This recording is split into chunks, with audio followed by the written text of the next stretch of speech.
Hey y'all, Sunday, June 13, middle of the afternoon, me and Rich got an appointment with my sister, the seamstress, or well actually she used to do a lot of boat canvas stuff and what have you. She's good with the sewing, the altering.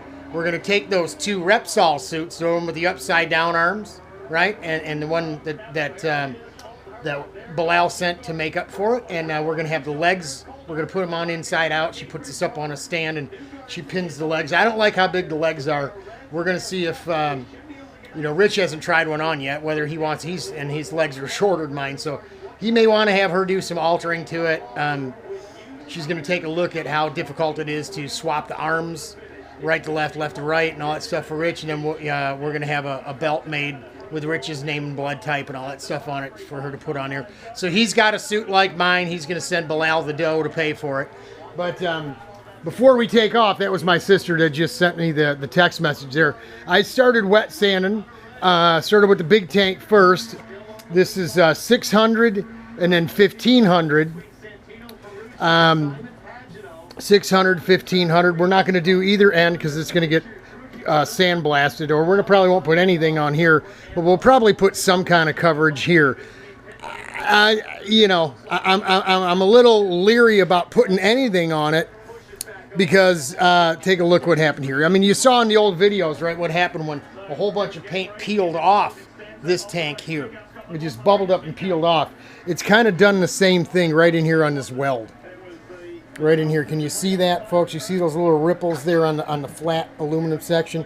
So I'm worried that if we put something real sticky on here and it gets beat up and we try to peel it off to put a new one on, right, it's going to peel everything off. So we either put something clear on it and then just keep covering it, or we put something black on it and keep covering it, or we just don't put anything on it at all and we cover it once it gets beat up. The reason I brought you in right now is, like I said, 600, 1500 here, 600, 1500 here, just 1600, or 600, 1600, just 600 on this side. And I wanted to show you the difference. The bottom hasn't been touched. We're not going to do the bottom, but you can see that's not a shadow. Okay, that's not a shadow. That is the difference in a 600 grit and a 1500. Right, that line right there. Right, how you can tell how far to go. I mean, with clear coat, you don't want to just stop at 600. You maybe you could if you had a boatload of it on there and you didn't mind muscling a machine and grinding the heck out of it.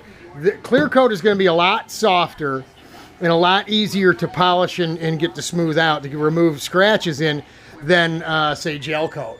Right, a lot of guys, they'll make a part with a mold in fiberglass and maybe not go 10/10 on the model or the buck. And when they pull the mold off, it's a little rough, and they, to save time, they're like, well, I'll just go 10/10 on the mold, and then they get in a big hurry and they want to first hit the roughness of the spots of the mold with 400 wet. Then they're going to go 600 and 1,000 and 15 or 2,000, whatever, and buff it out. Well, when you go over gel with a what I call a coarse wet paper, 400 is coarse, folks. That is a coarse wet sandpaper. It's going to leave scratches. You'll be able to work it out of clear coat, but it'll leave scratches in gel coat that'll be very, very difficult to work your way down 600, 1,000 to work those 400 grit scratches out. You are not going to muscle out 400 grit scratches with a machine. I don't care how much cutting compound you're using. I tell you this from experience. I hate wet sanding, so I'm always going to want to go to the 400 first. I don't even stock it anymore. I don't even keep it anymore because it's a bad habit. Bad habit. If you're going to keep 400 wet paper, use it for sanding your blowed up Yamaha pistons. Okay, don't use it on gel coat, and certainly I would be very wary about using it on clear coat. 600 is more than enough. It comes down real quick with the 600. You can see there's still a couple little specks and dots. Those are low spots, right? Where when you just looked at the clear, you think, well, Robert, that doesn't look too bad. But the more you look at it, the more you think, well, it's shiny and it's nice and it'll look nice in the sun.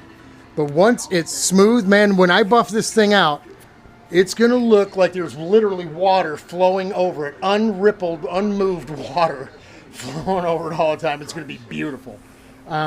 It already feels nice and soft and smooth. But the way you can tell is you take a look at this, you look down, straight down the edge, and you see there might be a little gloss to it, right? Well, look at the 1500.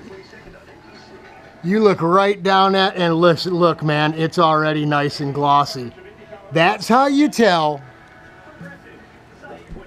when she's ready for you to buff. Now, when you take the 15 over top of the 600, and you can see, if you look, you can see those are 600 grit scratches. The 1500 literally needs to remove those, and you'll be able to see them. We've probably got about 90% of our 600 grit scratches out of here.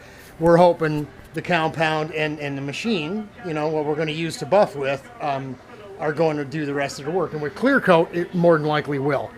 Again, this doesn't need to be perfect because we're going to put either going to put a number panel or colored graphic numbers on here, individual numbers or number with a letter.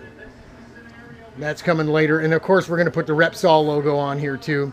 The words with some orange and red of some sort, I'm guessing, or maybe just some orange outlined, you know, letters or something. I don't know. I haven't decided what I want to do. Maybe white letters like the Repsol sticker we've got here somewhere. We've got a Repsol sticker here somewhere that was all blue. Here we go. Let's move the glue first. Oh, put the glue back. So there you go. This is actually an old 90s logo from Repsol. Sorry about the camera angle there. You can tell they used to have this. It used to be the sun rising over the water. That's why the red had the ripples in it. You can Google Repsol logo, and it'll do a search on it if you don't really use Google. I don't. And you can find out all this information about this stuff if you're so inclined to do so. I looked into it just to find out what this was all about. You know, obviously, you don't want to be, you know, you want to be putting stuff on here that means you're a Satanist or something and not know it, right? So it's a sun rising over the ocean. They've changed the logo since then. Now it's just it's round. The lines are relatively straight, and this bit here almost looks like it wraps around. So it's just evolved, right? But I mean, that we could do that. We could put white letters, bigger white letters on here, and maybe just put some red and orange, or maybe no red and orange at all. Maybe we just put the white letters. I mean, the suit is going to have enough of red and orange on it. So. But that's it. Just a little bit where we got the second race from Belle Isle on the TV over here. Colton Herta is trying to chase down Joseph Newgarden. Will Power just got the screws put to him yesterday. They NASCAR'd him. They put the Carl Edwards to him, I guess is what you'd say. They threw a red flag when Roman Grosjean put his car into the wall. Wonder if they did that on purpose.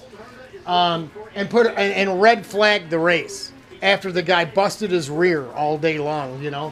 And they shut the cars off in pit lane. And, of course, his car was the only one that wouldn't restart. So he kind of got pimped. But there you go. There's my, I've watched very little racing on TV. Actually, I'm really not even watching it. I'm over here wet sanding. But that's it for this afternoon. I'm not going to get any of this stuff probably buffed today. I'm going to do this tank later when we get back from my sis's place from doing the suit fittings. Rich took the extension. He's going to take it to work and show it to a hot rod buddy of his who was interested in the paint effect that we used. And we'll help him, you know, send him to the place where we bought it. But that's it for today. Beautiful day, about 81 degrees, 55% humidity. And oh, look, somebody's crashed over here again. They're doing the NASCAR thing again. Boy, I don't know. I just don't get it. I don't understand what racing should be racing. It's not entertainment. I don't care what anyone says.